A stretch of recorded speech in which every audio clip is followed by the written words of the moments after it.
Design 11 has a wonderful new addition to the Openings and Obstacles menu. If you go to the Room Layout ribbon and left-click on Openings and Obstacles, your menu will appear. And in this menu, you'll find doors and obstacles and reserves and wall cutouts and even windows. And if you were to double-click on either doors or windows, you'll see that there's a wizard option underneath. Now, if I double-click again on Window Wizard, this is where we find our item that we're going to place on the floor plan. To place this, double-click again, move your cursor to the workspace of the wall where you wish to attach the window, and left-click, and a new dialog box is going to appear. Now, it's going to ask you two basic questions, and then you have the ability to add additional features to your custom window. First, it's going to ask you what the window is going to look like when it's viewed from the outside. I'm going to choose from this list the 3/3 window. And it's again going to ask you what type of window would you like this 3/3 to be. I'd like it to be, let's say, the two top with a left and right working window right here. So I'm going to go ahead and click on that. And when I do so, you'll see that my preview has now changed. There's my window. Now at this point, you can click OK and go ahead and size your window and go ahead and take a look at it. But you have additional editing options available to you. If you go to the Variables tab, see where it reads Ask Variables? If you click on Ask Variables, it opens up more dialog. Dimensions, your opening height, your background.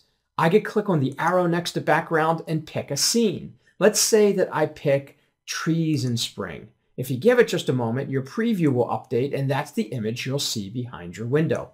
Now you'll notice that I'm turning this. You can do this live inside your rendering as well. You can position yourself around the room, and depending on which angle you're looking at the window, it'll show you different portions of the scenery. It's like being in a real home. You also have the ability to change your frame texture from undefined to white to cherry to maple to oak to maple. I'm going to go ahead and leave mine cherry right now. You can change the handle style. So if I zoomed in on this, you could actually change the handle style on your window from standard offset to a tail handle. We can go in and change the color of the handle. Let's say that we want to make this look like it's stainless steel. Then we can go through and change the sill height. I can change the sill style from being chamfered to radius to square. I'm going to go ahead and make this square. You'll notice that it changes in my preview. And again, you can change the sill texture just like you changed the frame texture.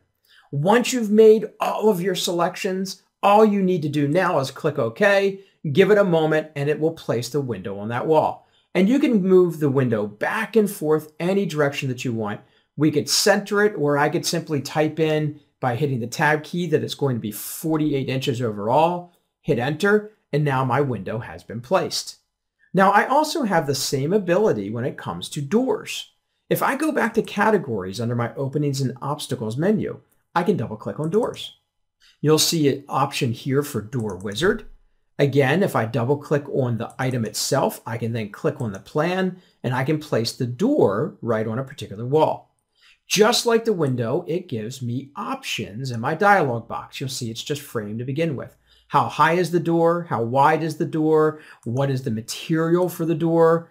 What quantity of doors is going to be in the opening? I'll say it's a single door. Then it's going to start asking me more questions. When I choose single door, it says, what type of single door? Do you want a slab door, a panel door, a door with glass? Let's just say I'd like to have a slab door.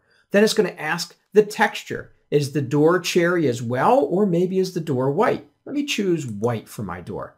It'll ask the type of handle, just like it did for the window. So we'll choose a bow handle, and as I turn this, you'll see my door.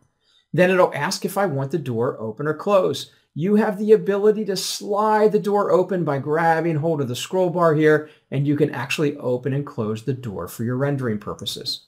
Now, if I click OK, I now can place my door wherever I wish. We'll go ahead and click, and my door has been placed.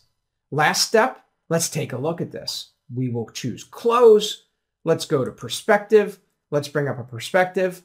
And when the perspective appears, you'll see that I've now added a brand new custom window through Window Wizard on the left-hand wall, and I've added my own custom door to the far door straight ahead.